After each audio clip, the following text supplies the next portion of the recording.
What's going on, guys? John Cougar under Method Camp. Probably asking yourself, where's the intro music? It's coming. Just wanted to say before we get started, when I first set up the podcast, I'd only planned on releasing videos every Wednesday, and I had quite a backlog at that time. So I'd been doing some episodes every Saturday. From here on out, I'm going to only do Wednesday releases. And the reason for that is I feel like I've been rushing through my edits and not providing the quality that I like. And hopefully, by going down to one day a week, I can spend a little more time editing the videos and to give you a better experience. So with that, let's start the show. It looked like a dog, you know. They call it like the dog man or something. I mean, this thing was built. I mean, this thing was rugged. I mean, it's something I wouldn't want to tangle with it, you know. One night, I'm sitting there and I had a dead body in my bed. Yes, that's when I started hearing the doors opening and closing and them walking through the house. And I am my biggest critic, because every time I was like, man, I could have done that better. Man, that audio sucks. Man, that video sucks. So I am trying to improve with every episode. Welcome to Myths, Monsters, and Mullets. I am your host, John Methenkamp.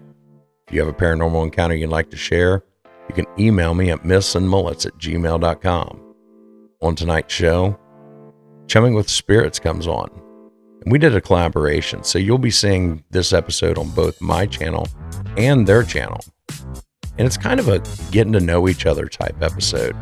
So you're going to hear a lot of my paranormal encounters, as well as some of their paranormal encounters. And I'm sure we're going to be doing another episode in the very near future.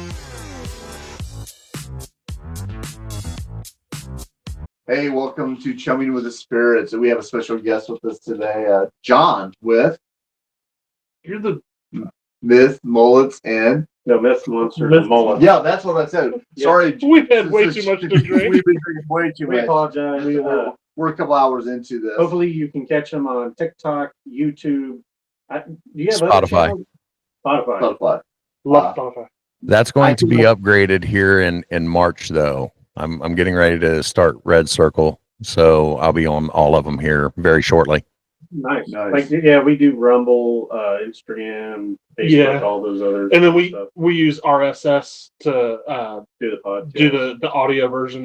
It does to all the Apple, Amazon, Spotify. So his TikTok his is just fun to watch. I was watching, you were interviewing people, talking, and I just started having a blast watching. So I'm like, I have to message this guy. I got to say something. I got to get his attention.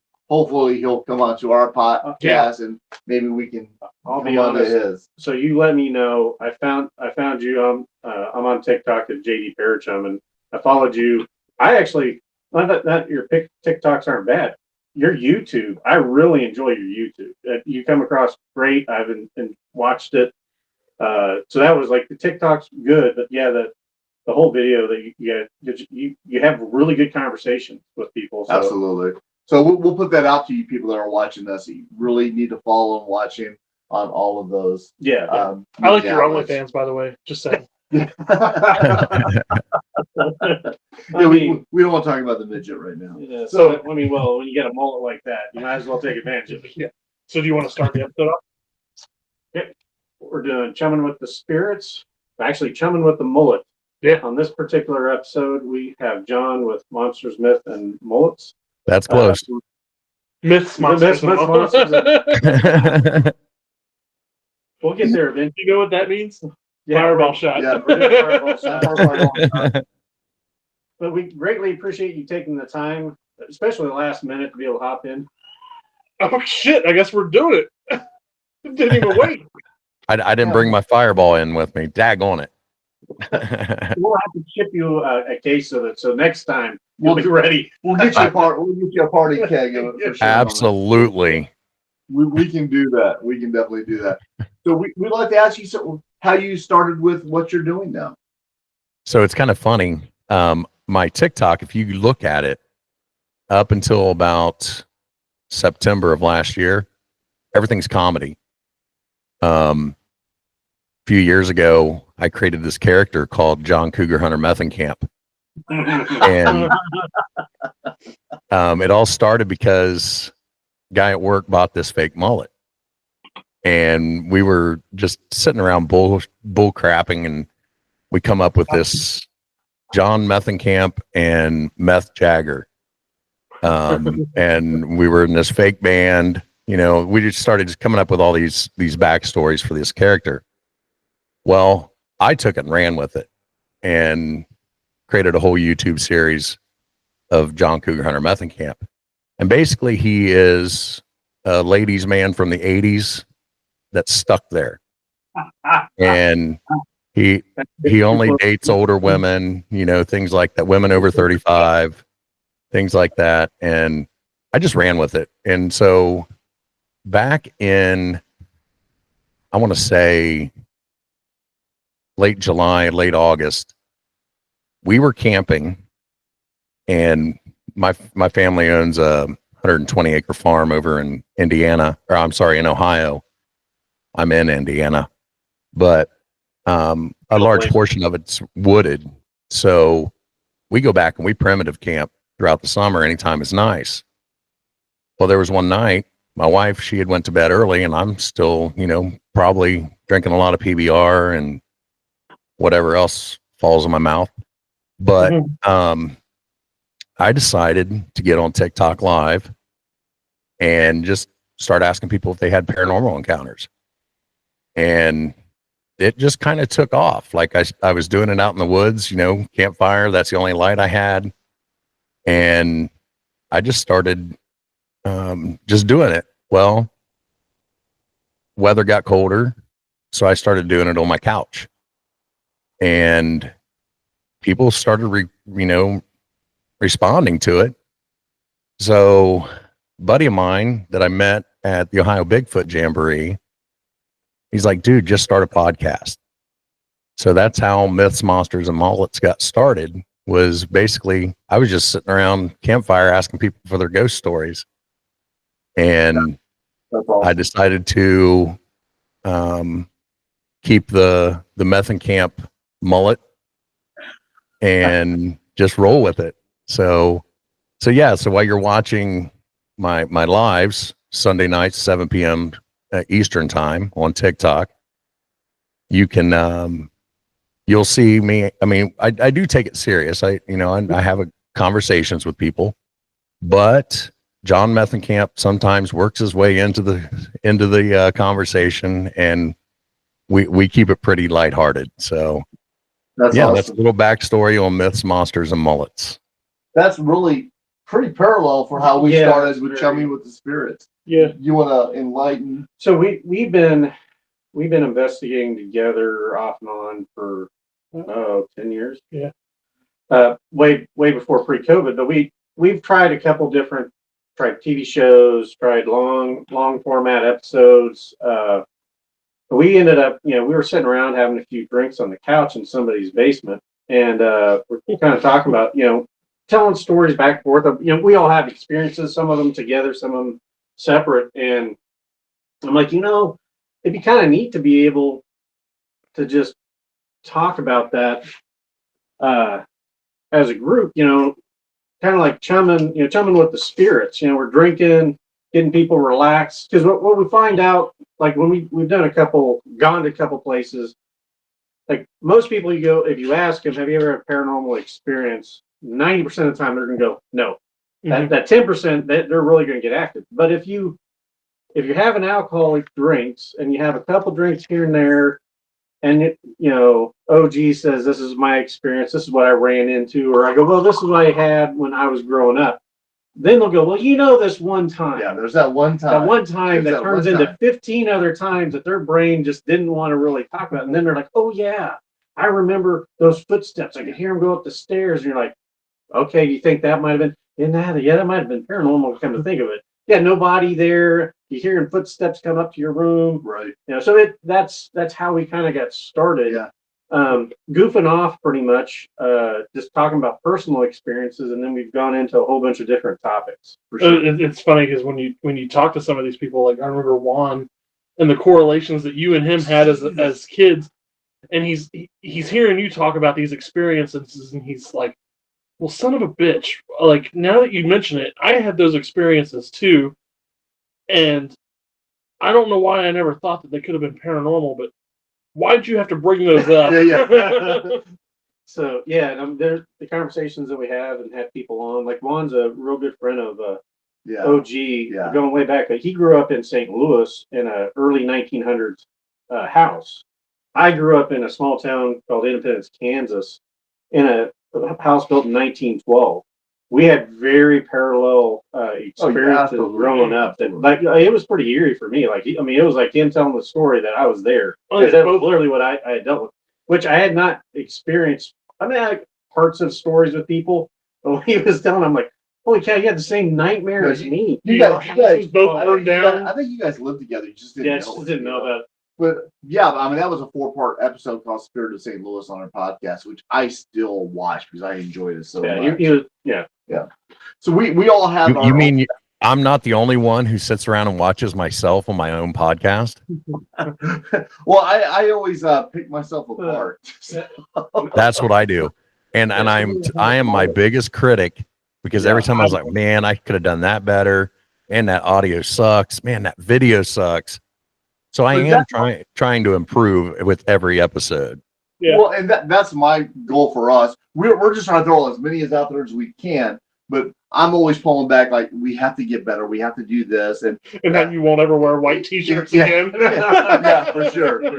You find out little things once you rewatch it, like, oh yeah, that's not a good T-shirt. That's not a good look for me to wear. Yeah, maybe I should cover more up for sure. But I think we're pretty much, and I've watched some of your stuff. I do get on your TikTok page and I look at your videos, and you do a fantastic job. I'm not just saying it because we're talking. Yeah, I have to admit though, with you filming in front of a fire camp, that's one of our biggest. That's what we came up with. Yeah, that was the goal, but the problem is the sound quality because of the snap, crackle, and pop from the fire, and then the light issue. Is we've been trying to figure out a good way to figure out how to get around that so you don't have that much noise. Yeah. For sure. So I don't know if you have any hidden secrets. Yeah. Please share. Well, as far as the lighting goes, I just got a cheap ring light that I didn't care about screwing up. Oh, shit. And then we I have all these little battery packs, like portable, what do you call them? Just battery blocks.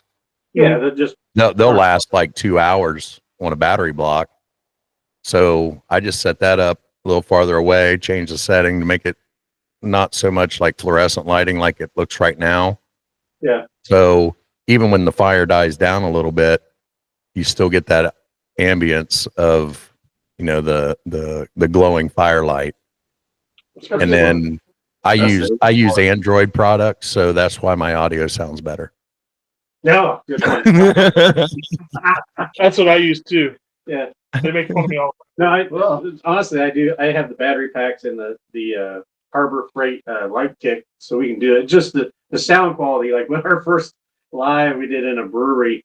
Oh, shit. Holy cow! How much noise! And it was brutal. We went on an investigation to Elkhorn, Wisconsin. For the Beast of Bray Road. For the Beast of Bray Road. A bucket list for us. I'm sure you've heard of it, John. Yeah, I was just listening to that episode of your guys' the other day. Oh, really? Well, we apologize. We were pretty. That was really hard. I was watching the Chiefs game at the same time, so I was really having a hard time staying focused during that. That brewery was amazing. Their beers and the food. The people were amazing. People are great. And their pretzels. Oh yeah. My God. Yeah. But we didn't. There's a fine line of having really good equipment and then having mediocre equipment. That the mediocre equipment works better because it doesn't pick up everybody's voice. For sure. Like we did not realize how much audio was going to be picked up off the mics in that place. Yeah. I mean, it turned out pretty decent. Like Parachum was able to get a lot of that noise.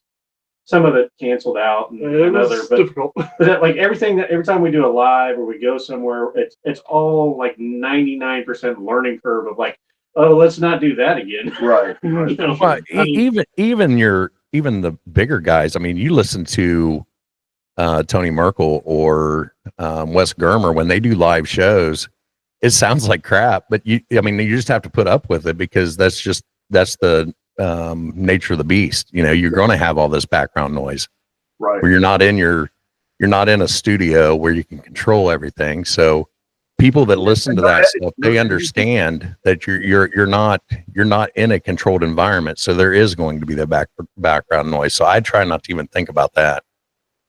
Yeah. I like that a lot. So, Go ahead. just to throw it out there, I wanted to get your interpretation of like what your interests lie. Like in the paranormal, JD's more into I guess you would say the ghosts and that kind of thing. Yeah. OG's more cryptid, and then I'm more, I love the alien aspect and Right. UFOs and that kind of thing. So we kind of ground You have each other out. supernatural.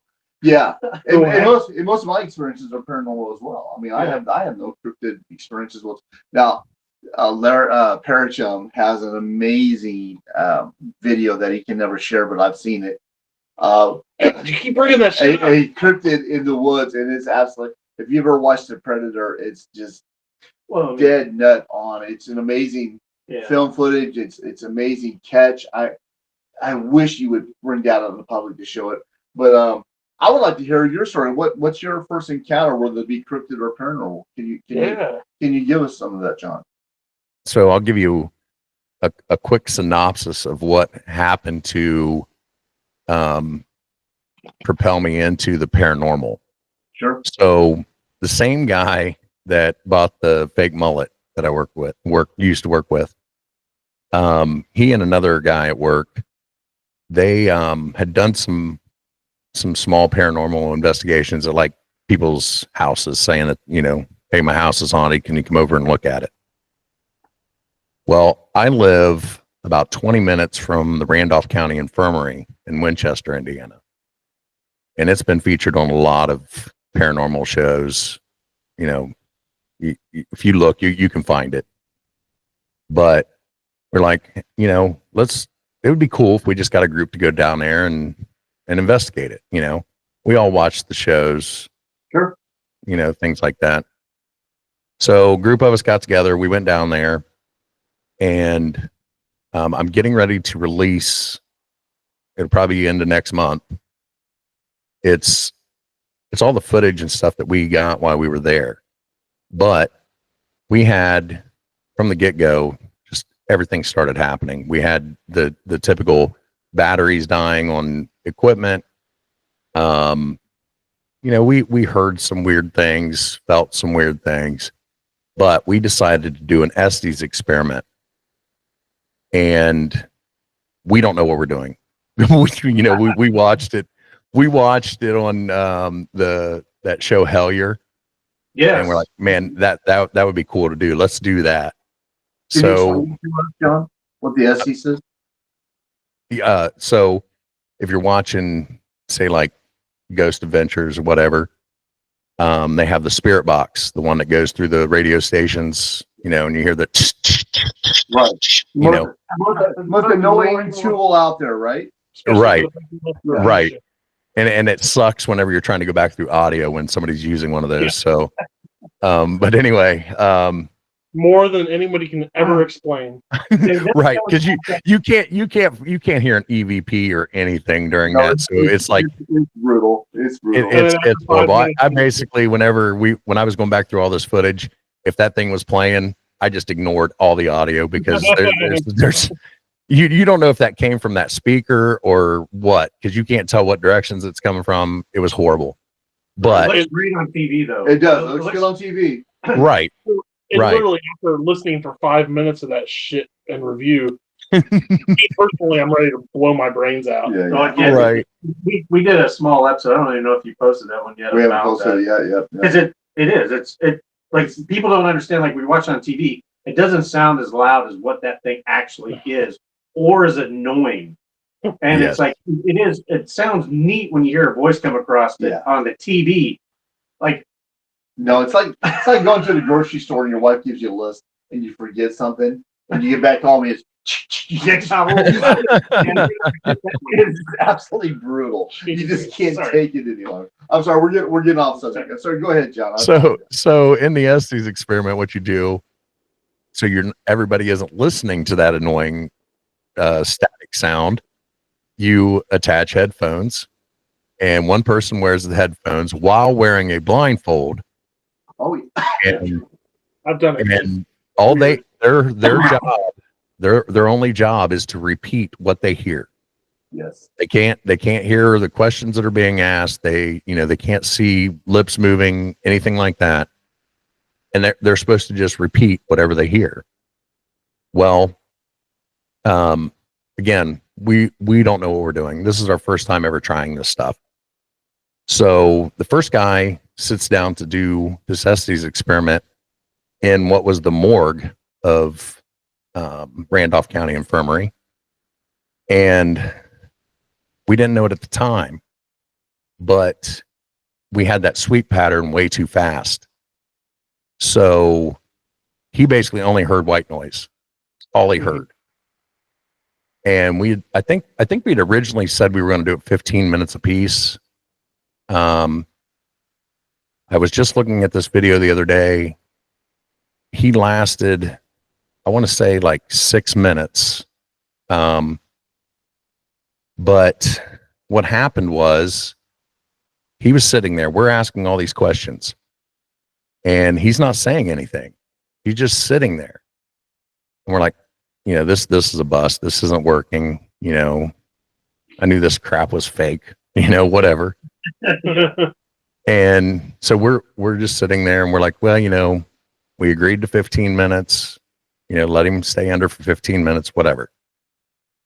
All of a sudden, this guy starts like breathing really heavy, and he starts swaying like back and forth. Like, what is he doing? And we're even making jokes. Like, is he dancing? What is he doing?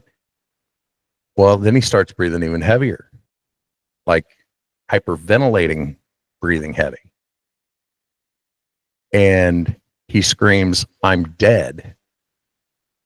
And, we're all looking at each other like, what the hell's going on here?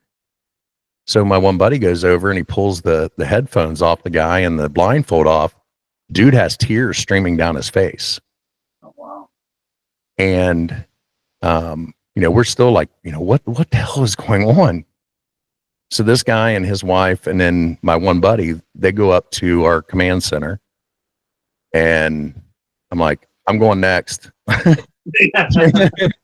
So anyway, we find out later that, so I put the headphones on, and I realized, oh my God, all he heard was white noise for 6 or 7 minutes. He put himself in a trance. And that's what he did. He said later on, he's listening to this white noise, and then all of a sudden it started messing with his mind. And he felt like he was walking down the hallway to the room where we were doing the Estes experiments. But he said it felt like it took like 2 hours for him to walk down this hallway.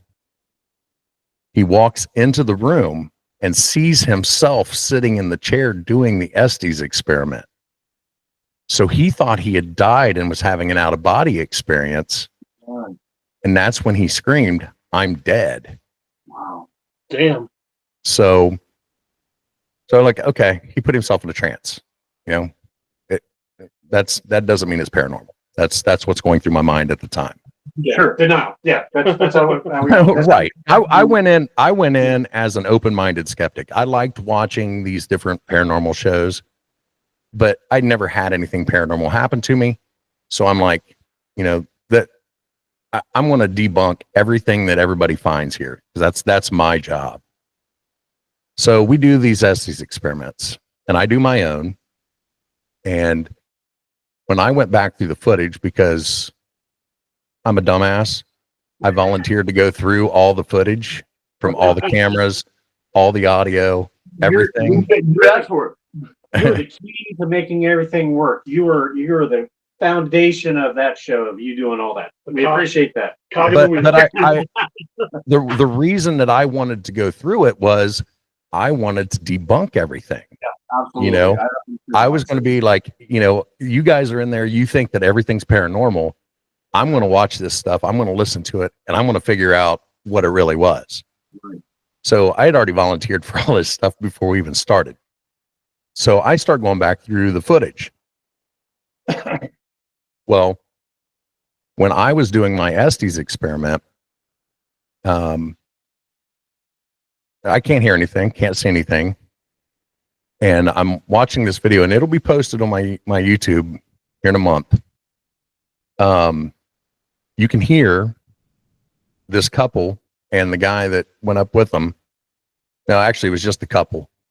Come back into the room. You can hear them coming down the steps.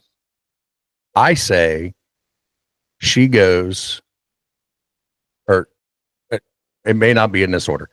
She goes, intruder with child, or with infant, or something along those lines. So after watching all this video, I go to the guy who had that out of body experience. I'm like, you know, I don't want to get too personal, but is your wife pregnant? And all the color leaves his face. He's like, why? And I tell him what I heard. And he's like, she was at that time, but she lost the baby. Oh, damn. Nobody knew that there, but I said, intruder, she goes, intruder with child, or whatever, as they're walking in the room. Okay. But at that time, still don't know. I didn't know that. I didn't know this till months later, whenever I'm going through the footage. So while we're doing these Estes experiments, I'm like, there's too many people here. I can't, we can't get any kind of evidence with all these people in this room, like following each other around, talking and everything else. Sure. So Randolph County Infirmary is like 50,000 square feet. It's, there's a basement, 2 levels of like where people lived, and then an attic. Well, the group wanted to go up to the attic to do more Estes experiments. I'm like, I'm staying in the basement. I'm staying away from everybody. And I'm going to do a solo investigation by myself in the basement. Nope. Good for you. And the reason I wanted to do this solo is because I had watched some of these paranormal shows where they had done investigations there, and they did get a lot of activity in the basement. Well, I'm in this kitchen, and I was like, you know, look, I've seen some weird things tonight, batteries dying, whatever. But I need you to prove to me that ghosts are real. So I knock on the countertop next to me. I'm like, make a noise, do something, throw something, do something. In the room next to me, something bangs. It answers me. Like, okay, you got my attention. Still could have been a coincidence. So I go into that room. I'm like, okay, got my attention, but unless you can do it again, it was just a coincidence. Bang, it happened again, right in front of me. This sound. I'm like, okay, you got me. You got me. You got my attention. Later on in the investigation, a bunch of people left. Ends up only being like 5 of us left. We're back down in that same room, and we're gathering up static cameras and things like that. I still have my audio recorder going. We had one video camera going, and I say to the one couple, I'm like, are you guys staying down here to do a solo? Because we were getting all kinds of stuff going on down there, and they had talked about staying down there by themselves. About this time, a rock comes flying out of the darkness and hits the cabinet next to my leg. Everybody's on camera. You can see everybody, where everybody's at. And this rock hits the cabinet right next to my leg. Okay, go surreal. You got me. Yeah, it's Go hard to surreal. deny. There's, you cannot convince me otherwise now. I mean, there was no explanation for that rock coming out of the darkness in an enclosed building and hitting the cabinet next to my leg. There's no other explanation for it. You know, I knew where everybody was. There was 5 of us there. We're all 5 on camera. And to be You fair, could, there's no denying it to me. I was going to say, even with all the experience I've had growing up, pretty much most of the houses I stayed in were haunted. OGs had first. I'm still a skeptical. That's got to be the air conditioning kicking on. That's got to. Your brain goes through all those steps until you finally hit that last one. You're like, okay, maybe that was. Maybe there's something to this. But yeah, when you have something like that, like out of nowhere, you have a rock hit. You're like, that's fantastic. fantastic. Who cares if somebody kicked the rock? Who cares if somebody threw the rock? Something just moved a rock towards you, and you're like, I don't have an answer. Well, it's funny because you mentioned the Estes session, and I actually have an interesting story that I don't think I've ever shared with you. Well, we did one in the back in Sherville together. Yeah, one in that jail that we got some stuff too. Not the Estes session. Okay. Yeah, we did Estes session. Did we? I don't remember that shit. But okay, that was also you invited something into your body too, so it was choice of words is important. In a jail, don't say I'm open to being entered. You have my permission to enter my body. That's probably not a good thing to do. But yeah, no. If you guys don't mind me sharing this experience, please do. Well, that's up to John. Yeah. You want to hear? No, go ahead, because I'm going to be using this video too. So go ahead. So this was during COVID. So I want to say like 2019, 2020. Is this before the walking pneumonia or after the walking pneumonia? It was definitely after the walking pneumonia. It was after our stupid decision to sit in a chair that we weren't supposed to sit in and broke the world. But that was pre-COVID. They broke the world. Yeah. You know, there's a story behind that. Yeah. We'll talk. I still don't think they correlate, but fucking odd. Yeah, you cursed the world. Go ahead. Causation, correlation, no. We're at a place called the Vale Mansion in Independence, Missouri. Pretty amazing place if you look it up and see pictures of it. I don't know if they're still doing investigations there because of the Historical Society or whatnot, but that's besides the point. It was me, Jason, which you guys know, Elijah from Apex Paranormal, and our friend Miles, who's legally blind and whatnot. Who sees them? And they were like, let's do an Estes session. And I was like, what's an Estes session? And they explained it to me, and I was like, I'll do it. So we're on the 2nd floor, and there's a little alcove on one side of the building where you can sit, and it's like kind of like a book crook or whatever. I don't know what it's called. With windows around it. Yeah. So I sit in there in a chair, and I start doing the Estes session. They go. I didn't realize this until afterwards because I don't like to be by myself. I had my blindfolds on. They went literally to the opposite end of the mansion onto a fucking servant stairwell. Excuse me, I don't know if I can cuss on your podcast. I apologize. Maybe edit it out. It's fine. So I'm sitting there, and like, even if I had my headphones off, I wouldn't have been able to hear them asking questions. And they started asking questions, and I remember at one point, Miles and I and Jason had this friend. His name was Richard. He had all sorts of medical problems, and his voice was. Why'd you go like that? I don't know. That's besides the point. But his voice was very distinguishable. Like he was part of our bowling league and whatnot. Very deep and gravelly, like someone that had been smoking for 78 years, but he wasn't 78 years old. Yes, 16. I specifically heard his voice come through on my headphones. Like, it was undenying that it was his voice. Like, I knew that voice. And I think it said, like, I'm okay, or hey, what's going on? Or I don't remember exactly what it said. But I was hesitant to, like, say anything because I was like, oh, that's just weird. And then it came through again. So at that point, I took my headphones off and realized I was alone. And told them, I was like, hey, you guys, come here. Because I didn't want to walk by myself through the mansion. So they came to me, and I told them what I heard.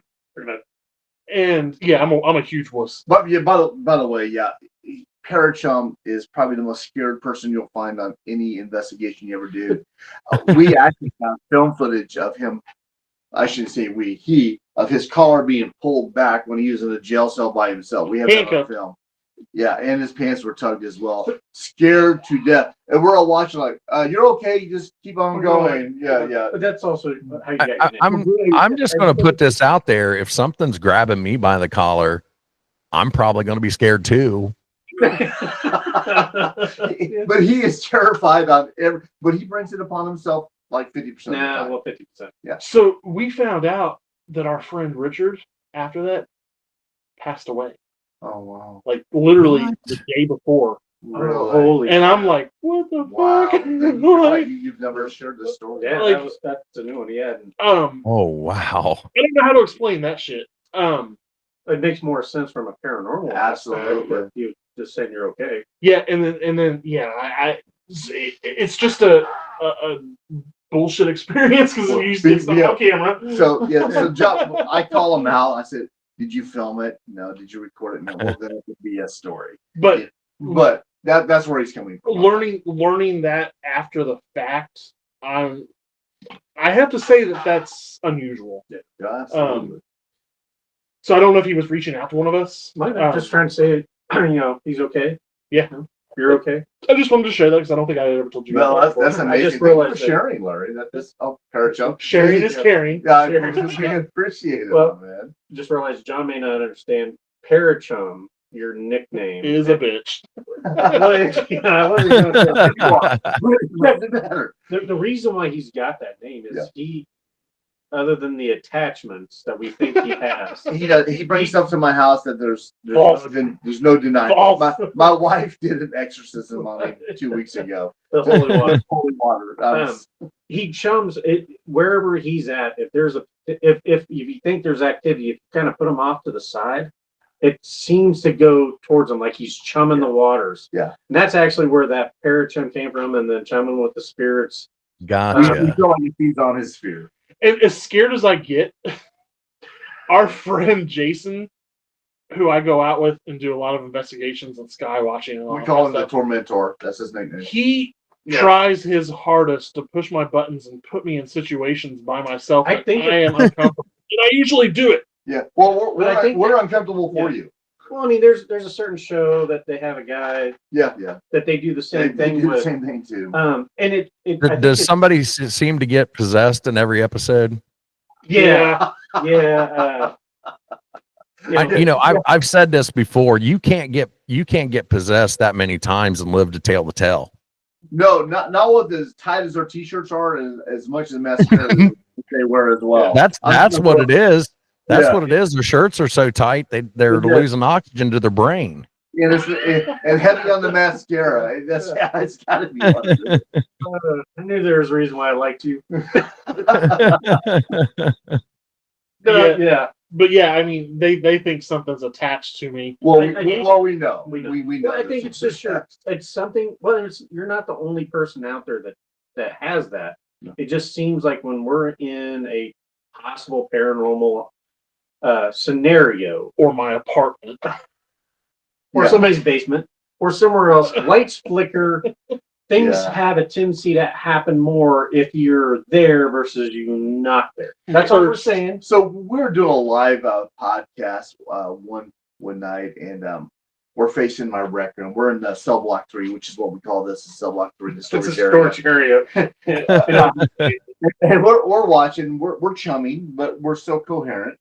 And that's not what we are right now. But we're looking out of my rec room, and Parachum and I see something about this big float across my living room that's transparent, but you can see it. It's like one of those eye things in your eye. You see those little things in your eyes, and I'm just watching it, and I look at Parachum. I go, "Did you see that?" And he's like, "Yes." I'm like, "Oh my God, this is my house, by the way." Yeah. And we look and he happens to be looking in his bottle. So like we're like, I'm literally looking at these guys, and their eyes go from regular to literally saucers, like cartoon. Their eyes just get really large. And in my peripheral, there's, of all things, a bottle of whiskey sitting in front of me. I see something in the bottle of whiskey reflect out of it moving, and it caught my.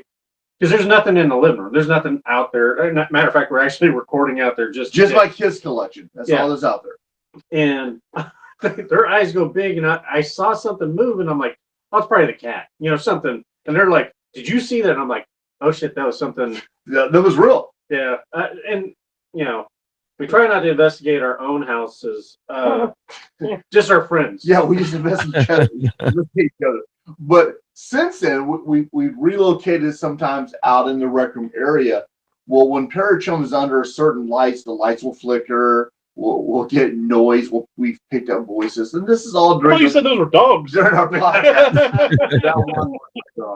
Down my mind. Sure.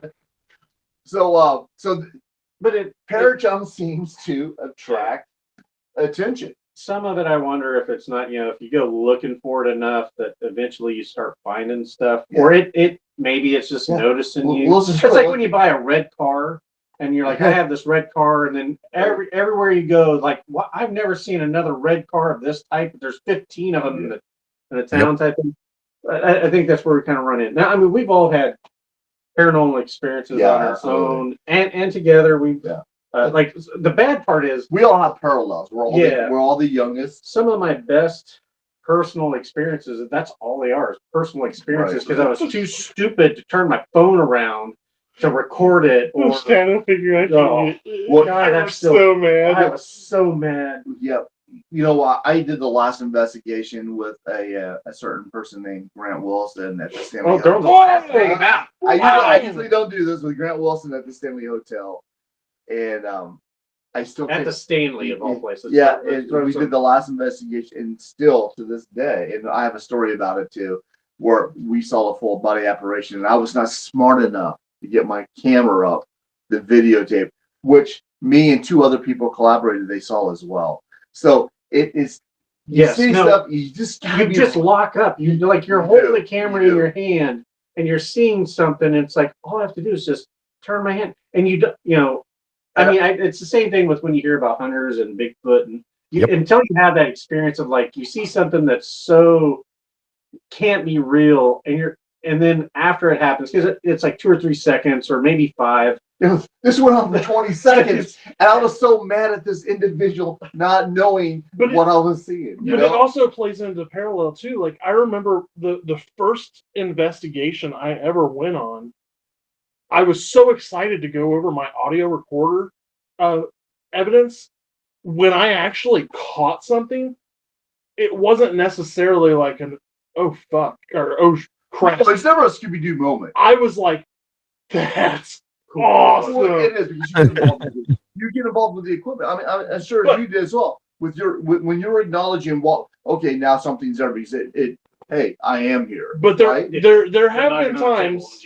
There have been times, like recently in my apartment, when I saw that thing go through my computer and flick all the action figures off the top of my screen that were Velcroed down. Action figures. Are you playing with your dolls again? Yeah. At that moment, which brings up my story, right? Yeah. At that moment, I wasn't like, "Oh, awesome!" I turned on all the lights, couldn't sleep, and was like, "Oh crap!" It's awesome when it's somebody else's house. Yeah, that's all I'm saying. It's like when I'm at my place. That's what. Like I don't investigate my own home, but I'll investigate my friend's home. So John, my first experience was I was very young. I was probably between the ages of 5 and 6. These guys have heard the story several times. It's not an interesting story for them by any means. I think it is. I mean, any story is interesting. So knowing who you are, it makes. I had to stay home. Well, I appreciate that. Thank you. I had to stay home because I wasn't feeling well from school, and my sister was leaving. She's 3 or 4 years older than I am, and she goes, "Hey," and she called me Chubbs. That was my nickname, Chubbs. She goes, "Don't play with my dolls, my Barbies, when you leave." I'm like, "What are you talking about?" So she goes to school, and I have my GI Joes out. I'm like, "Hey, wait a minute, she's got Barbies." So being a weird kid that I was, I this is on TikTok now, I guess. I took the clothes off her Barbies because I was curious. I was a little boy, and I had my GI Joes out there, and I'm playing. We're in an old house, and I'm playing in my room, and I remember there was a quiet, dead feeling. It was just really just heavy. It's called the Oz effect. It was just really heavy. And, look that shit up. It's not fun. It was just a heavy feeling, like I was being watched. And that something was not right. And I remember this as of yesterday. And again, I don't think I was eating. Which is impressive of how old you are. Yeah, exactly. This is what I have to deal with. This is why they get knuckles on their heads. Didn't you say you were a baby boomer earlier? Yeah. Oh, 60s. So anyway, I just remember something was off, and I look up, and I had, in my room was a closet. It was a double closet where the doors slid this way or one way. It was a double closet. You can slide both ways or just one way. Well, both doors were off to the right, and I looked up. standard closet. It goes both ways. In my closet was a little girl in a brown dress watching me play with my sister's dolls. So wait a minute. Wait. You Yeah. could see full body apparition. Yes, a But brown. at the time, he didn't realize it was an apparition. Yeah, I had no idea what it was. I was 6 years old. I was 5 or 6 years old. I was a young kid. I didn't know what a ghost was. I never even heard of a ghost. There was a little girl sitting in my closet That changed fast. watching me play with my sister's toys. Now, Holy cow. the only thing I could think of is the shame that I had these Barbie dolls' clothes off, naked, and that I was busted. I was in total embarrassment and shame, and all I could do is look at her, and I just remember this is not right. My gut didn't feel well, and I put my head down, and I started apologizing that I was playing with toys that were not mine, and what I did by stripping these little dolls down. I'm not a pervert. I was a perverted kid with my GI Joes, right? And I don't know if that's even normal to this day. But It's not, but we weren't going to discuss that. That's why you well, have I therapists. appreciate That's that. why they make action figures where you can't take the clothes off So anymore. yeah, so in my closet was a little girl in a brown dress with brown hair watching me, and she had a white undershirt, short sleeve shirt, and the dress had straps here, and it had like a flower pattern on the dress. I remember vividly, That's what trauma does to you. and I'm just like, I was so embarrassed, and I just put my head down in shame and started apologizing for doing something I shouldn't have done. And after what seemed for eternity, there was no response. I looked, and she was gone. And I didn't know what to think. I was not scared. I was It's not. It's I was weird. just- Your I was just brain's dumbfounded. trying to figure what this, because you don't think no. ghost or I had no supernatural. idea who that girl was. I knew she didn't belong in my house. But that's also why your sister traded rooms, right? Well, that was a That's different Oh, house. my bad. And then Attachment? there was no one there but me and my mom, and I didn't know what to think. You know, I didn't know what a ghost was. So that was my first experience, like unlike yours. So have you ever, segueing back to what I was talking about where you said it went dead silent. Yeah. Yeah. Have you ever been in the out in so that place that I caught that predator video, Mhm. that cemetery out in the middle of nowhere? The And craziest video I've ever seen.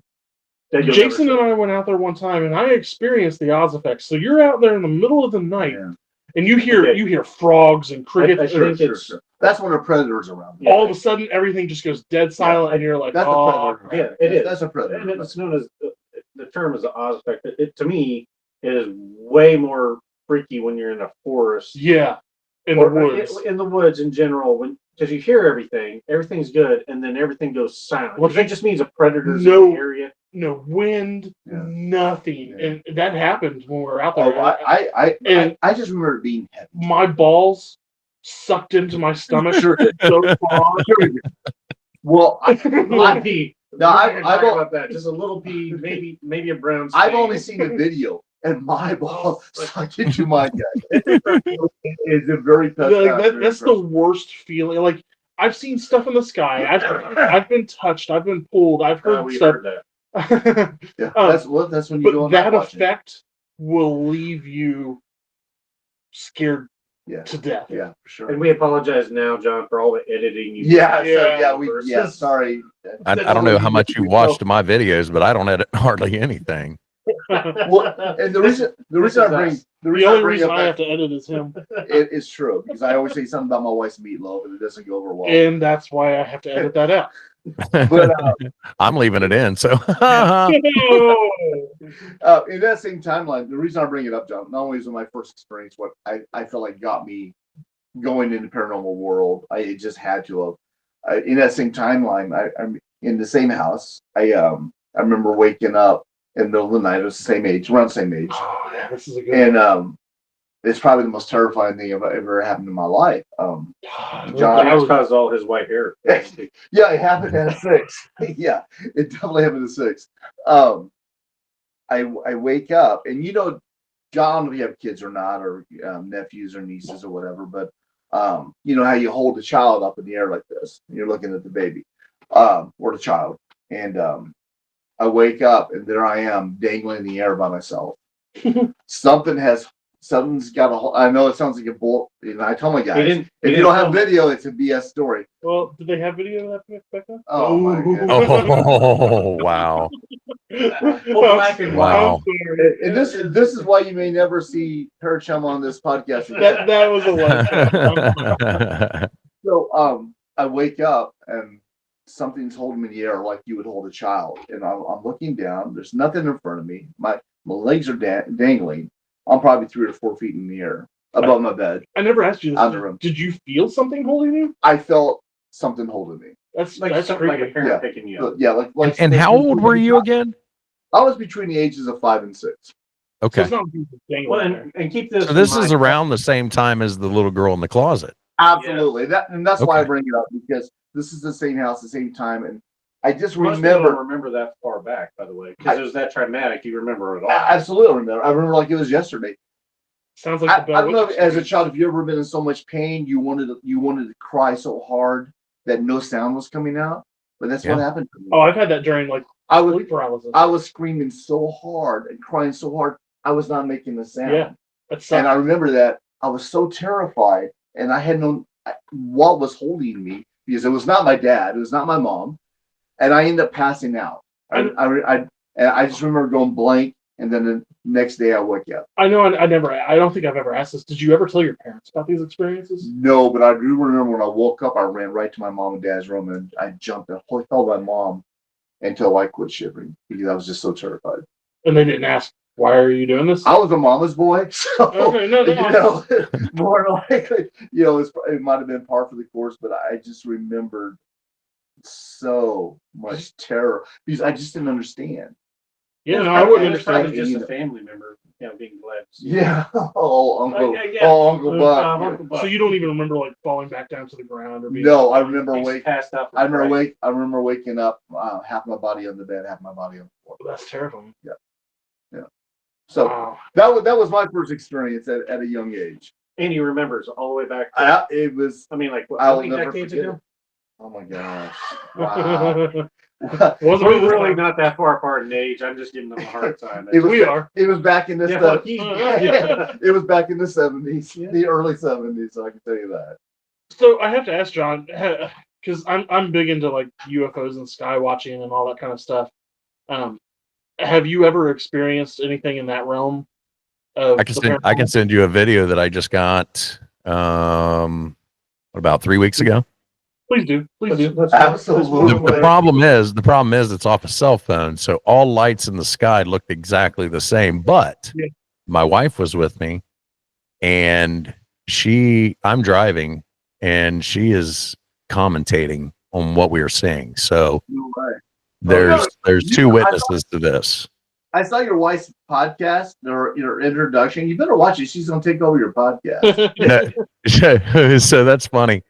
The only reason that she did that introduction for me is because we thought TikTok was getting shut down, and I kept begging her to get on camera just one time. She thought this was going to be the last one we were ever going to do of these lives, so she's like, okay, I'll do it this one time. Well, now I'm trying to convince her to start doing some more audio work for me. So So I have one question. Is that her real hair?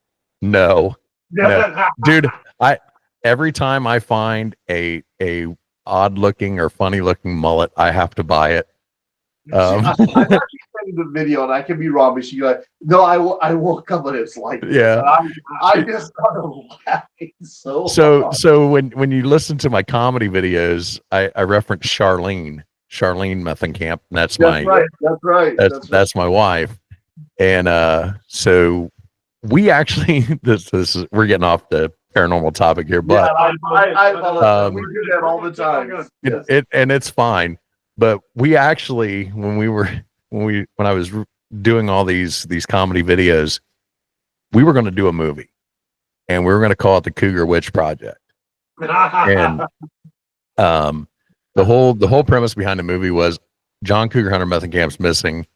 These other cougar hunters are out looking for him, and we got a bunch of people from work and our spouses, and we got all these stupid costumes from what we did is we went to Dollar Tree and Goodwill and just picked out the trashiest stuff that we could find. And because everybody in this storyline lives in a trailer park. Yeah. So my wife, she got there's old foam rollers for her hair, the biggest, gaudiest sunglasses she could find, a freaking pink moo, and yeah, I mean, just whatever we could find that just looked like trailer park. And then she did her makeup, just horrible. And she actually filmed a scene in the Cougar Witch Project. But the problem is, no matter how good your idea is, and no matter how much PBR you drink, unless you have a script and quality audio equipment, your movie's not going anywhere. And that's what we found out. So the movie fell through because we didn't realize that the one good camera we had, even though it was hooked into the battery, the microphone was hooked into the battery of the camera. Once the battery got to a certain level, the microphone just started chirping, and that's all you hear is chirp, chirp, chirp, yeah. chirp, chirp, chirp. So we lost all of our audio. So I remember back in the day when we were doing investigations, Rick and I, we were using one of those old night vision Sony cameras that used those little discs. Yeah. And as you're filming, all you hear is wow. Actual disc recording on there. I think you might need to. I've had people asking how they can support the show. There's a couple ways you can do that. One, you can go over to the TikTok by clicking the link in the description. Watch the live, subscribe to the channel, and for $2.99 a month, you'll get early access to all new episodes, some different emojis that you can use during the chat, and I will give you a shout out before the next episode. My first shout outs are Laura, Randy, JD, and Old Abe. Really do appreciate all the support. The other way you can do that is by buying me a coffee. You can go over to buymeacoffee.com and make a little donation there, and you'll get the same benefits that you do on TikTok. We need to revive the Mullet Witch Project. Yeah. I think you have a great idea on that, because I'm gonna put it back over here. I remember when that movie came out, and I laughed. I threw up So hard. Well, yeah, I do too. I had to send it back to the fucking motion sickness. It was the worst. Well, I mean, like they did the cop style video and all that, but I just laughed because like the guy threw away the map, and they're lost out in the woods, and they find those stick figures, and like, first off, there's water. Follow where it's going. Get the hell out of there. I would not have been sleeping the minute I saw the totems show up in the area. It was just like, it was a bunch of me and my buddies just laughing because we camped all the time. It's like, okay, if I come across that, that's why you don't play in the NBA. There's a lot of reasons. Yeah, but I think your idea trying to find So if you go to my TikTok, you'll find a video called Bigfoot is Real. And that is actually a scene from the Cougar Witch Project where I think I'm going to die. So I set up the camera to tell about this time that I was molested by Bigfoot. So that is a deleted scene or a lost scene from the Cougar Witch Project. Have you seen that movie with Steve Well, no, Zahn, I'm not gonna Strange get no sleep Wilderness? tonight. What's that? Have you seen the movie Strange Wilderness with Steve Zahn and like all them? It's quite hilarious. They're shooting this. Oh yes, and they killed the Bigfoot. So they're doing this whole like Wild America style, like trying to TV show, like trying to catch Bigfoot and track Bigfoot down. And at the end of the movie, they actually come across this cave that it's supposed to be in, and he walks out and like yawning and scratching, and they're like, ah, and they just light his ass up and kill him, and they're like, what did we do? So, do you have any other stories for us, John, that we could Yeah, hear about absolutely. paranormal or cryptid? Well, I actually have a bunch. Yeah. I'll go quickly through what happened after the when I realized that ghosts are real. Yeah. I started listening to like Sasquatch Chronicles, all the different Bigfoot podcasts. And even though I had an interest in like Bigfoot and stuff like that, I never really got into it before my paranormal encounter. So I never really paid attention, I guess you want to say. I like watching Finding Bigfoot and things like that. It's not But- really real type thing. Right. It was just okay, this is whatever. So I start listening to Sasquatch Chronicles, and he played a recording of the Ohio Howl. I don't know. And I haven't. literally, you've never heard the Ohio Howl? Not to Ohio. So we did the Sierra Cedar Mountains. Mountains, that's pretty messed up. Yeah. The Yeah, I Ohio remember Howl's this. different. It was filmed or recorded by Matt Moneymaker. Okay. Okay, and that was kind of his claim to fame. But I'd never heard it before. But when I heard it on that show, Yeah. the hair on my arm stood up because I had heard that Oh, back when I was a kid. And I, at the time I didn't know what the hell it was. Oh, that's the whooping one, right? No, it sounds like tornado siren. I don't have to look that one. Really? I'd have to look Yeah. that up. I haven't heard that one. Was it? It's like he it's played a, it on one of the it's episodes. it's right? like one tone going on for a long time, correct? Right. I It have- starts really low and it Yeah. kind of goes high and he holds it and then it just kind of dies off. Yeah. So I grew up, like I said, I grew up in Ohio on a horse farm, and we would spend our summers camping and horseback riding in Southeast Ohio at Tar Hollow State Park. And there was one night. So my grandparents had like the old Winnebago motorhome with the bed above the captain seats in the front. Mm-hmm. Well, that's where I had to sleep. And in the summertime, my grandparents, they would not run the generator to run the air conditioner because they didn't want to hear it and whatever. And they were fine, they were down on the floor, at the in the back of the You weren't camper. up in the heat area, yeah. Yeah, they weren't up in the oven like me. But so what I would do is we would listen to the radio and make sure it's not going to rain. And I would Sorry, he just choked. Sorry, John. I was thinking about you and I didn't realize this story was having that effect on people. Maybe, Well- maybe it's just the mullet. No, I've been there, man. Mom and Dad would not turn the AC on except for in their bedroom while we sweated all night. I've been that Winnebago. Yes, I think every You just- grandparent's You just had brought that. back memories, man. And I remember laying there just sweating constantly. You're brutal. trying to figure out how do these windows open? No, Nothing, they don't. It was brutal. I'm Well, sorry. even like up there in that loft, the windows did open, but the curtains, you had to open them from underneath. So even if I wanted to move the curtains out of the way so I can get some airflow, I'd have to get out of bed to do that. Right. But anyway, so what I would do is we would listen to the radio, And if it was really hot, and as long as there was no rain, because our horse trailer was like a stock trailer, so it had the slits on the side. It was open, for airflow or whatever. But what I would do is I would take the bales of hay that we would bring, wrap a tarp around them, and I'd make me a bed in the horse trailer where it was cooler. Well, there was one night, I woke up and I heard what sounded like a tornado siren.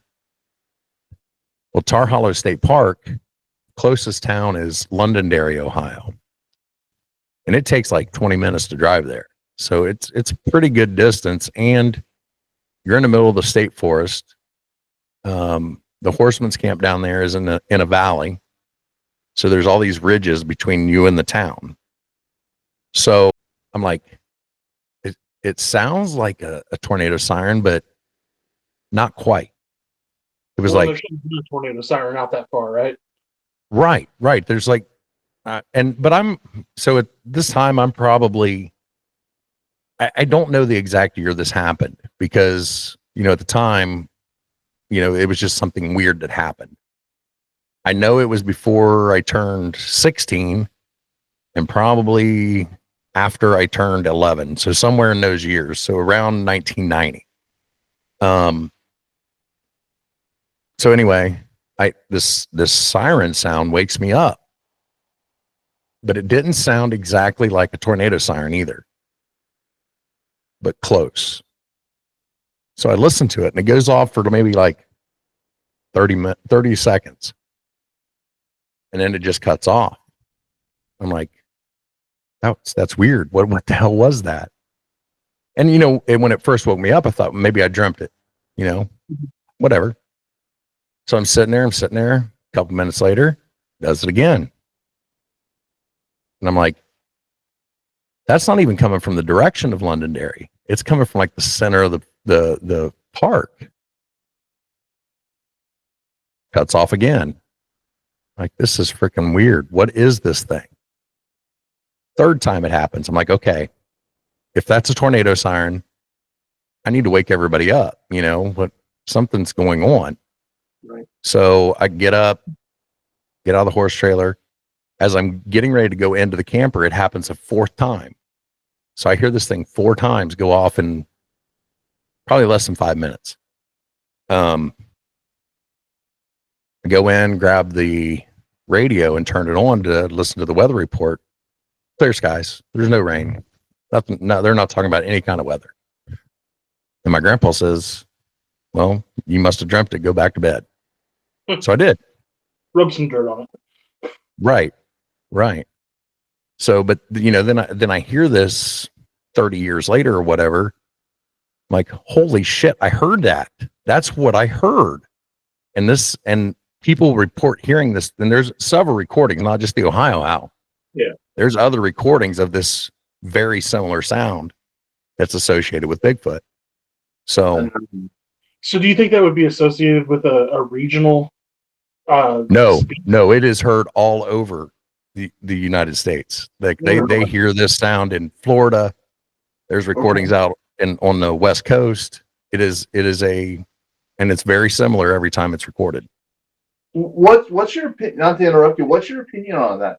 Because we all have different opinions. Like, we think there's different subspecies of Bigfoot, if you will. And I'm not gonna lie, when you played those Sierra sounds for me, this is the first time I'd ever heard them that night. Yeah. When I heard El Japanizo Bigfooto, I was like, that's got to be a tourist or something out in the woods. Like that's not possible. I was like, the hair on my arm stood up. Like I was like, it's unnerving. And I was just listening to a recording. I wasn't like almost all those recordings. That's one of the things that, like, when you talk to people, it literally raises the hair on the back of your neck, and it's like, if it doesn't, I don't think you understand what fear is. I mean, I don't know. I mean, it makes your mullet go crazy. I mean, right? It stands straight up. I end up with a mohawk instead of a mullet. What's your theory on that, John? I mean, do you think there's all I know is we go camping out in the woods every summer, and I will play those Sierra sounds in the woods out there, Man, And ballsy. Balls and well, rock. I really, I mean, Bigfoot could be anywhere if Bigfoot exists, but I feel pretty safe where I'm at. But I will tell you this. Until you're not. I will tell you this. Other animals react to that sound. Really? Like they know that sound. Like it'll be nice. You hear the crickets and the cicadas and things like that. You start playing those sounds out in the woods, the raccoons, the squirrels, whatever, they start moving. They know what that sound is. So to get back to your question though,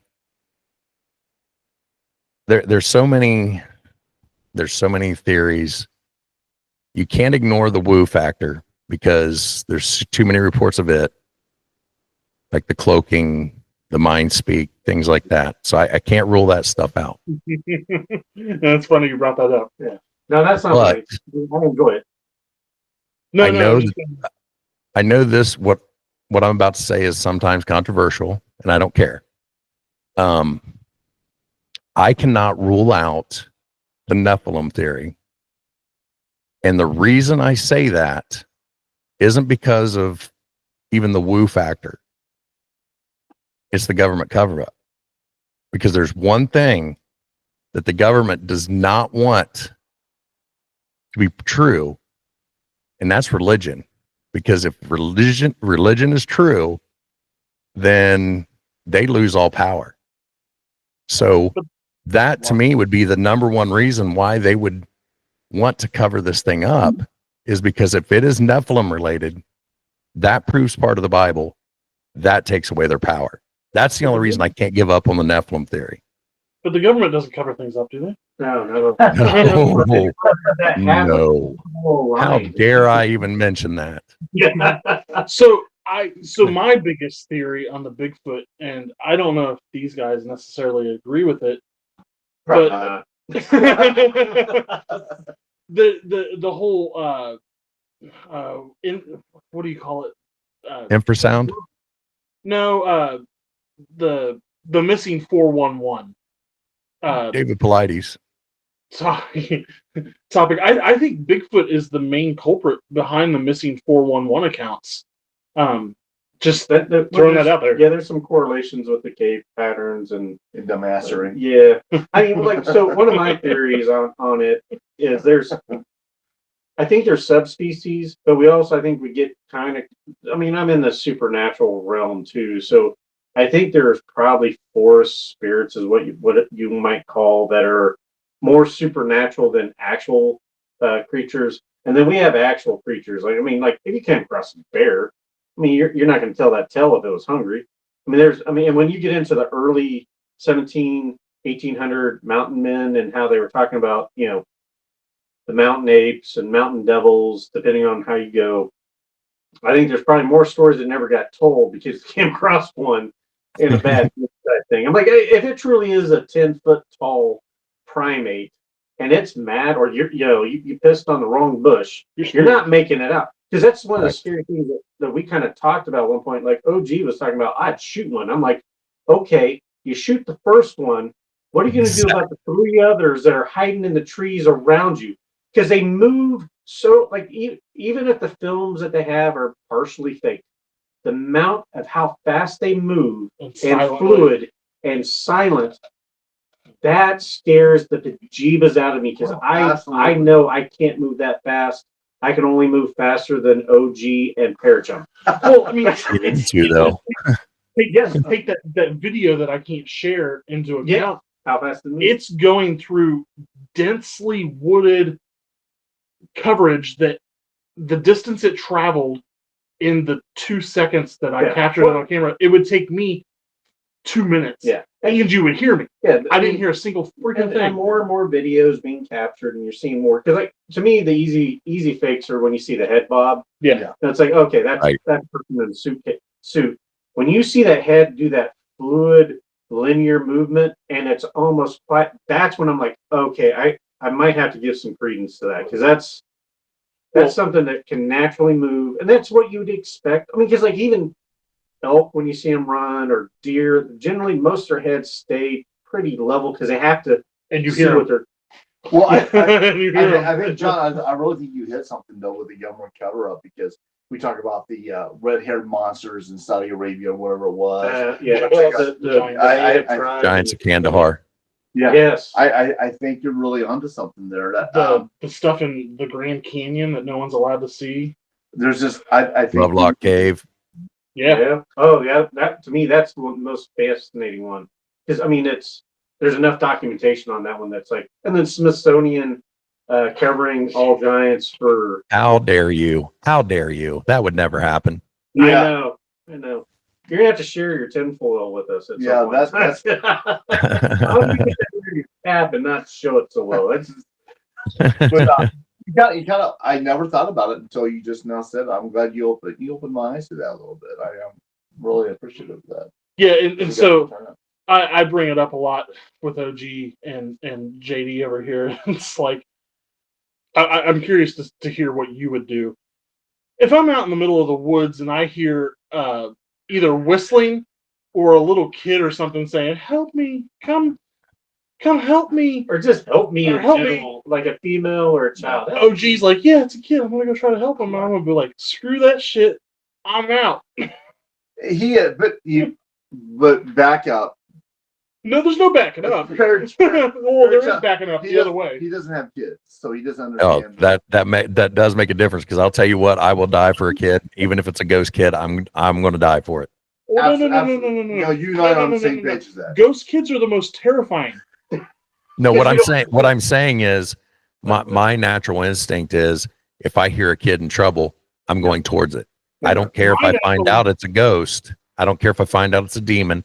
I don't care if I find out it's Bigfoot, in a dress pretending to be a kid. I'm going towards the kid that needs help. That's just, as a man, that's what you should do. I'm sorry. Well, That's how I was raised.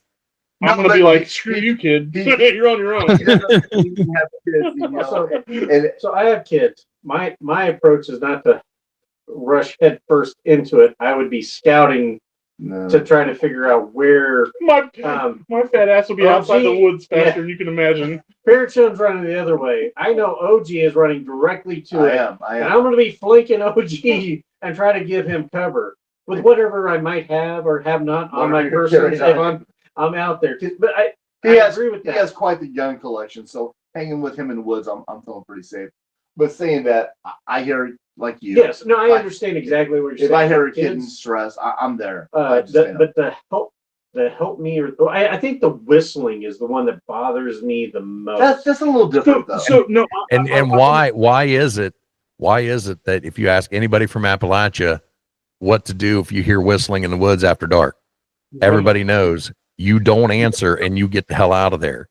There's something to that. Yeah, it's called a survival instinct. The ones that go looking don't survive. do you think it's a natural, I guess, Darwinistic? No, it's a No. Let me delve here. Do you think that it's a natural Darwinistic, evolutionary, kind of bait tactic to pretend to be a kid? Yes, Because they know most people are going to feel sympathetic. have you not heard about the crocodiles that have learned to flip upside down and wave their arms around like they're drowning to get humans to jump into the water so they can eat them? Yeah, let that son of a bitch drown. Yeah, exactly. That's evolution. It's the uncanny valley. There's at some point in time we have had to deal with something that looked human enough but creeped us the F out that we back away. Yeah. It is, I mean, everybody had like arachnophobia. Most spiders shouldn't be enough. Even the most deadliest ones generally are just going to rot off a large chunk of your skin. But we're at some point in time we had something that could definitely kill us because everybody's like, no, I ain't. I got proof of that. I got bit by a brown recluse and I have a divot out of my ankle. I mean, there's literally natural, like certain sounds, like a baby crying sounds that, is great unless you don't have kids and you're in a prison. But when you're in the middle of Right. the woods, miles away from civilization, Yes. and you hear a baby crying, I just that's not normal. I So just don't think you understand. I don't. No, I do know that like things like bobcats and things like that, Yes. their sounds can sound like a woman, They can sound like babies, things like that. But at the same time, that paternal instinct kicks in, dude. And I'm going towards it. I am. I can't help it. But thank God I'm not a parent. Yeah. I don't know if you checked out. There's a couple of TikToks out there from the Ducks Unlimited group. Yeah. That they have a podcast, and generally their podcast pretty good. But they delved into a little bit of some of the hunters, and like one of the hunters was talking about had something like he was at a tree, then left, saw the woman, and then saw something that looked like a naked human crawling on all fours. Got to the tree, sniffed the tree, and then sat down and goes, Oh yeah. help me. And he's like, nope. I'm out. And I'm like, but he actually saw it though. I think that's different. If I saw that, yeah, I'm out too. Yeah, because he's looking on a thermal, and then That's he what it sees. was. Yeah, that's right. Because I think if he hadn't seen it, he probably would have wandered back over.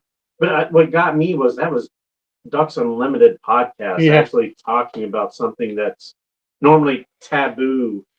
But I think we're getting enough evidence out there now that there's, not to say it's proof, but there's like, hey, maybe you should think about it compared to like the early 1700s. Everybody knew about. Oh, you don't answer the whistle in the woods. Are you nuts? That's close your doors, shut your blinds. So thinking about it now after hearing you guys talk, am I an a-hole? Yes. Yes, absolutely you are. I don't even know you, and I'm calling you an asshole. I don't care. I'll concur. Okay, we're done. Podcast over. Thank you for chiming in. I understand the paternal instinct, but when you're in that situation and you hear something that shouldn't be happening, that's unnatural. Yeah, it shouldn't be happening. My gut instinct is to don't investigate. I think that's something biological that literally clicks in your brain. That like, I mean the amount of wrath and destruction I would do if I thought it was let alone my own kid or some. I get that, but see, it's a hard one because I don't have that experience. As a father. But it literally is like Ryan Reynolds. I think explained it the best when he had the interview about when he saw his first daughter. Because he's talking about his wife. Well, he's talking about his wife and like how he loved her and their partners and all that. And then his daughter was born, and the second he saw the daughter, he realized he would use his wife as a body shield to protect that kid. Absolutely. I mean, he's not wrong. No, that's weird. correct. It literally is like a light switch. Yeah. Like the hell has no fury that I would do to protect my own kid, let alone another kid that I think is No, you're right, and I don't want to get off the subject too much, but I remember when Liz and I were we had a cabin out in Siren, Wisconsin, off Crooked Lake. Cabin in the woods. It was cabin on the lake, Siren, Wisconsin, on Crooked Lake, and she wanted to go down. She wanted to go see this waterfall. So we had the kids. The kids were 3 and 5, and we had a baby stroller for Brandon. He was in there, and she wanted to go see this beautiful waterfall. So we're following this path, and I'm thinking, my God, we're in Wisconsin. There's bears out here. What the hell are we doing? This first thing. So I'm getting more angry as we go deeper and deeper into the woods to see this natural waterfall. And I'm thinking, if I'm a bear, I like fish. I'm going to be at a waterfall catching fish. So I'm looking at my wife and I'm thinking, if a bear jumps out, I'm grabbing my kids and I'm knocking you down and taking off with the kids. Because I'm so angry that she's making me do this, right? So I understand Ryan Reynolds saying that's a real thing. Yeah. You're going to do everything. To me, for me with my kids and that it was literally like a light switch. Like I didn't have those feelings before. That's 100%. And it literally like clicked something that 100%. like biologically was like, okay, I will do whatever it takes. Absolutely. And I have to say, I'm living or dying. It's just weird. And I have to say, I hope that happens to me one day. But at 41 years old, I'm kind of probably not. I've seen. I've accepted it. Well, redheads. Yeah, that's all I can say.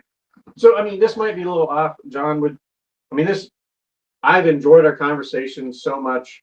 Would you be open to doing another one at a later date to talk about? Because we're talking so well and it's going so fun. It's just like we have so many stories we could tell you about paranormal experiences, I know on Our own stupidity on Yeah. paranormal investigation. if you're going live tomorrow, if I can get Larry, hopefully you'll be out of town. I might jump So on. by the time you're going live, I should be available. I'll be in California. I'll hop on a live on. I'd be glad. I'm definitely gonna hop on. Larry and I did an investigation at the Kansas City Masonic Lodge, and I saw, as well as Rick, a shadow figure, and I'd be glad to jump in on what we found in that investigation. And I decided to go chase after it because that's he was coaxed. I was the only one that went and looked. Probably not a good call. Yeah, and I've got thousands of stories I could share. Yeah, for sure. Yeah, absolutely. Just if you guys want to come in, 7 p.m. Eastern time tomorrow. What time I start on TikTok. And I would absolutely be willing to come back on because I didn't even tell my my rake story. Yes, that's I'm really interested. You have a rake too for that? I don't think it's a rake. I don't think it's a rake, but it's rake-like. Let's put it that way. Do you have time for that now, or would you rather sit for another time? That's up to you guys. I say save it for another time. Okay. But we'd like to keep you on for as long as that you can have, because no offense, I've enjoyed our conversation up to this point. He's got a plane to catch. No, I mean I can go another hour, I think. Because I have more questions. Yeah, if Sean has more questions, like where do you buy your mullets? That would be. Well, yeah, that's a main question. Amazon. I can send you the link. It's easy. It's like $13 for 3 of them. It's. Oh, I'm gonna be wearing mullets. You should. That'd be a good look for you. You already wear the trucker cap. You might as well throw one on. And like we've had. By the way, come in 3 colors. I just got this hat and I love it. Hell yeah, I like that. But so you got blonde. Yeah. Okay. All right. And we got black.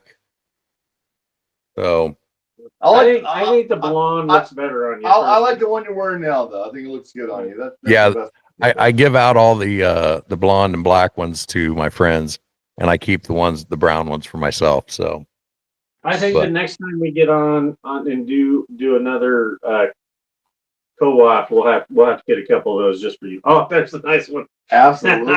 Oh, that's great. I can wear my Rastafarian one. I got a blue one somewhere around here. Send your address, and I'll send you one of our Parachum shirts. Fuck yeah. I'll send you a couple books too that I've written. Yeah, we got some. Heck yeah. We're big on giving stuff away for free. It's probably our downfall. So I think we pull a t-shirt out there when it comes to. Oh no, I agree. When it comes to the guy who drew it's a fucking genius. I'm just saying. He wears a helmet and rides a short bus, but he's a genius otherwise. 3/3, but yeah. So you had questions for John? So go ahead. I wanted to segue back to Ohio, just in general. Okay. So my mom grew up in Ohio as a Mormon, not a Mormon. God dang it. Where did they come out? As a Quaker. A Quaker. Same kind of. No, they're not even Amish. No, but they were like hardcore religious, and her mother, which would have been my grandmother, I think I only met her once. She died when I was like 2 years old. Your mom's mom would be my mom's grandmother. mom. Yes, correct. I did not do good in college in genetics. I'll just say that. That's tasteful.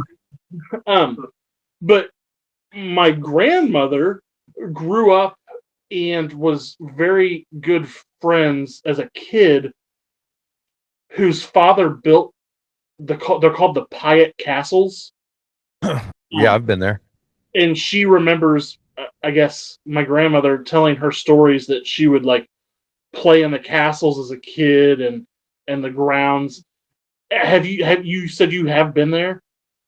Yeah, I'm pretty sure those are the ones that are over by East Liberty, Ohio. Yes, they are. Yeah, I've been to both of them. I've been trying to get into those, and they don't like to be associated with paranormal. What's the pipe? No, you won't be able to go in there as a paranormal investigator, but they do tours.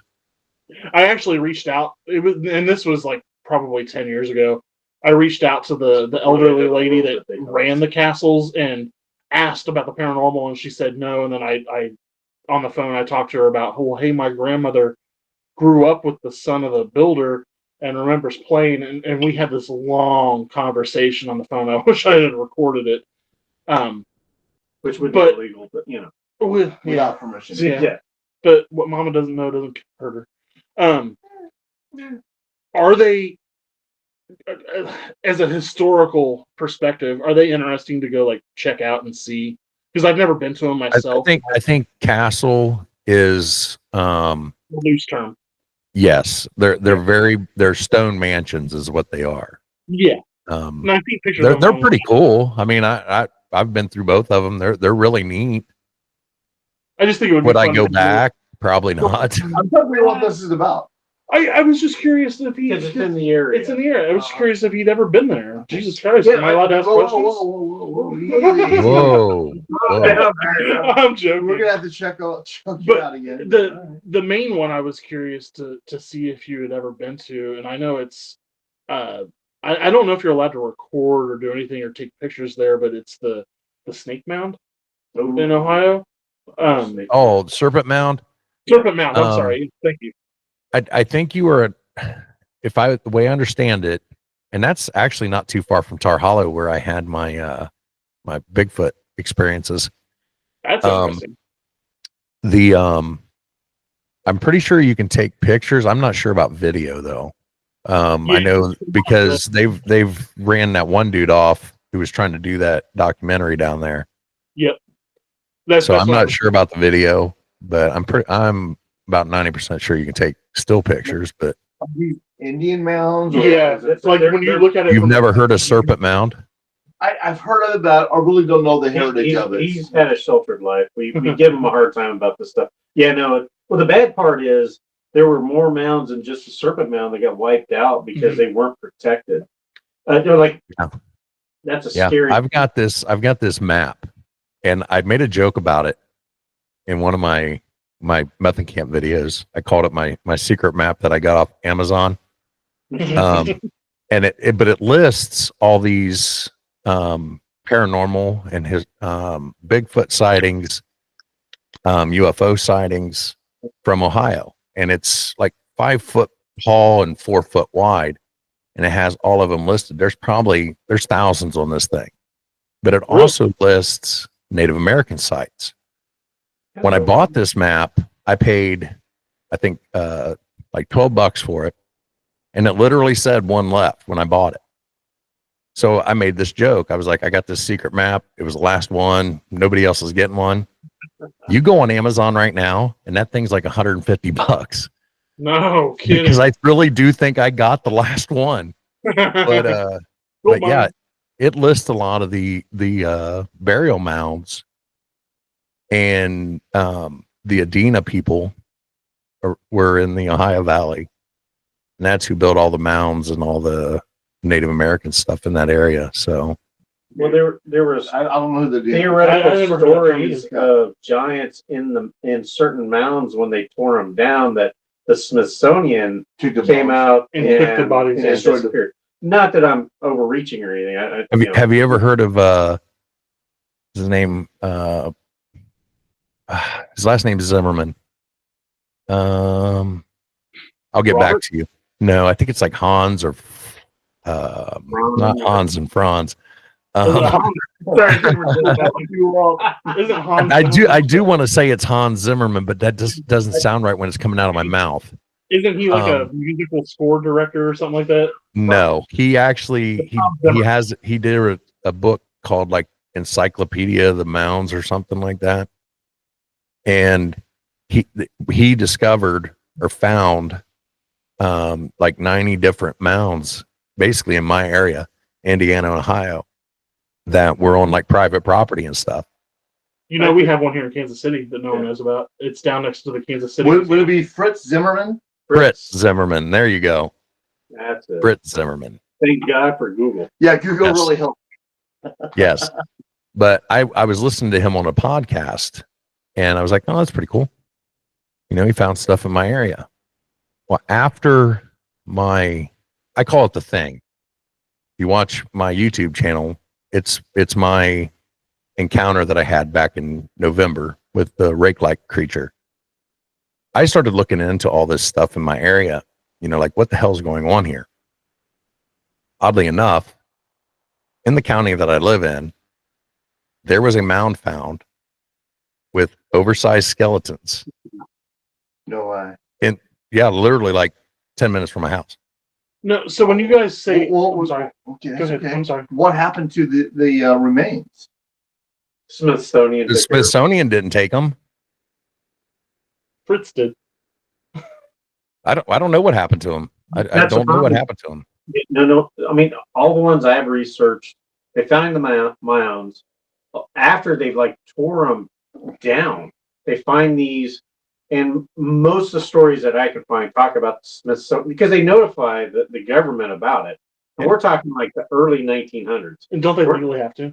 Well, that's what they. Well, they no. trusted the government back then. Yeah, the problem Well, was there is that, they right. weren't historical sites. It wasn't until the 1940s that we started realizing these mounds, oh my God, they're megalithic structures and when you talk to the Native Americans in the area, predate their civilization. They're like, oh no, those have always been there. They're a sacred area. Like Arkansas, Kansas, Ark City, that was a site of 1 million plus people, Indian population that were just now realizing how big the city was.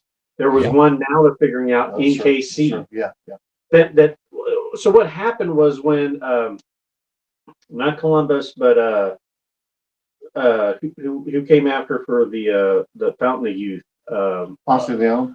When he came in, we brought a shit ton of diseases, Yeah. and it wiped out. So we literally We would hand it off to them in blankets. well, no, that was later. We Okay. did that at a different point. But when horrible people. the Mayflower showed up, we were literally landing on the land of Native Americans that literally went through the apocalypse.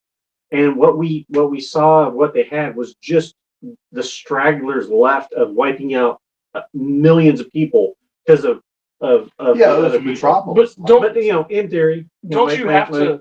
Don't- my temple. Don't you have to notify authorities though when you're digging and finding? You're supposed to, but at that point in time, they weren't even considered historical sites. So when you're talking about, I'm sorry if I'm cutting you off. Go ahead. When you're talking about oversized bones, like On average, 8 Say- foot or larger.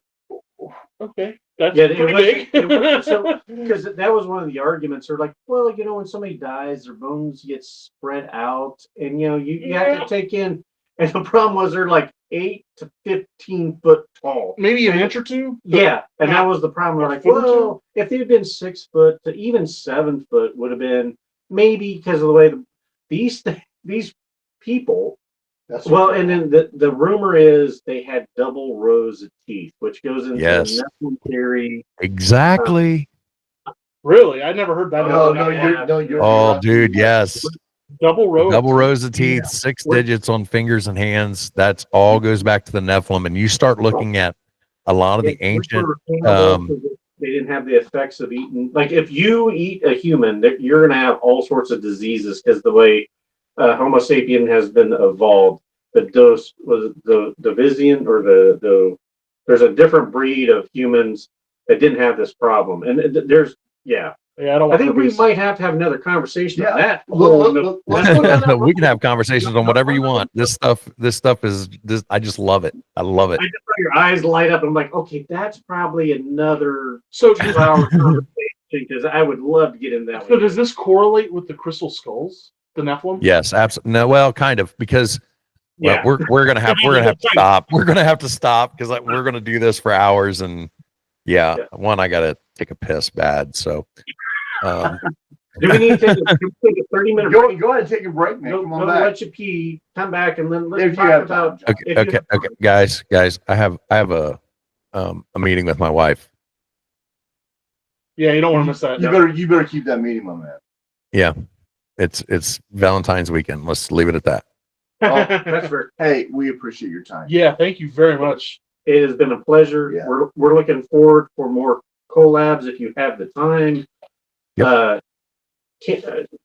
Been a great pleasure. Enjoyed talking with you. Absolutely. there's a couple bucket lists. I want to hit you up on what you want to do and your bucket list for areas and things to do. So, I mean, hopefully we get to continue this conversation at some other time. Yeah, and if you could text me at that number that you texted me the link for this, your email address, I will send you a copy of our video so that you can see all three of us in discussion. Okay. Yours, if that'll help with your podcast. Hey, John, thanks for your time, man. We know we kept you way too long. Enjoy your time with your wife. Thank you. Yeah, thank you, man. All right. And I do appreciate you guys reaching out to me. It's nice. It's nice whenever I am, like I said, super new to all this stuff. And when I have people like yourself, and I don't want you to get too big of heads because you weren't the first people to reach out to me. But it does mean a lot when, you know, as small time podcasters, which we are, you know, we have to work together to you know, network and make these connections and stuff like that. So I appreciate it, and we are definitely going to have more conversations. Because I like this format where it's just us talking, because I think you can learn a lot more. And I'm going to be honest with you, my views on things like views as far as how many views I get are a lot better on this kind of format than they are with just me sitting down and asking, okay, so what kind of ghost did you see? Right. Yeah. Sure. So we will definitely do this again. Okay. And I again, thank you for the time. Absolutely. I love your channel, TikTok, YouTube. Good stuff. Great stuff. I mean, I know you're growing it as it is, but keep up the great work. Yeah. I was so happy when OG mentioned, you know, you guys have been talking and we've been trying to get together. So I'm looking forward to more collabs. And we'll promote as much as we can. Yes. Oh, absolutely. I appreciate that. I do. And like I said, whenever this comes out, I'll be putting all your links and stuff on there too. So, but come in the live tomorrow, and you can pitch it to all 7 people that are going to be watching. Hey, we only pulled 5 from Brussels, so I can't complain. Yeah, we understand. We're strong in Brussels. Other than that, And if you see someone tomorrow night asking random weird questions, that's just me. Yeah, we know it's Okay. That's fair. Have a great night, my man. I don't know. Yeah, All right. safe. We'll talk to you later. All right. Thank you. Bye. And that's it for tonight. Once again, I'd like to thank the guys from Chumming with the Spirits for coming on the show. And if you have a paranormal encounter you'd like to share, you can email me at mythsandmullets@gmail.com. Have a good night, everyone. This girl, we're rolling like a